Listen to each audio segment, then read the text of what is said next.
Hello भाई, धर्मेंद्र दीवाना entertainment में आप लोग का स्वागत है। भोजपुरी के सबसे पहले खबर देखने के लिए धर्मेंद्र दीवाना इंटरटेनमेंट को आप लोग सब्सक्राइब करें, ठीक है। देखिए, पावर स्टार पवन सिंह को एक बहुत बवाल खबर देने वाले हैं।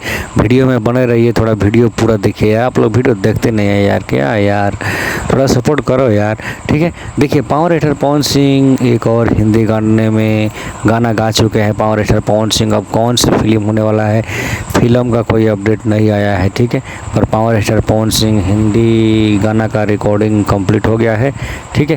पर गाना का रिकॉर्डिंग हो गया है, पर इतना ही कंफर्म नहीं है कि पावर स्टार पवन सिंह कौन सी मूवी में गाना गाए हैं। पर हिंदी मूवी में गाना गाए हैं पावर स्टार पवन सिंह। आप लोग के क्या राय है अपना कमेंट बॉक्स में दीजिए। अपना छोटका भाई के चैनल को सब्सक्राइब कीजिए और जाइए सूर्यवंशम फिल्म में जो गाना है भगवान वाला, आप लोग दुलार प्यार दीजिए और शेयर कीजिए सुर म्यूजिक ऑफिशियल पर, ठीक है। सुर म्यूजिक पर जाइए, अपना दुलार प्यार दीजिए। अपना छोटका भाई के भी कुछ दुलार प्यार दिए और चैनल को सब्सक्राइब और शेयर करिए। आप लोग दुलार प्यार नहीं देंगे तो कौन देगा, ठीक है। ऐसे भी हिंदी गाना power star Pawan Singh record हो गया।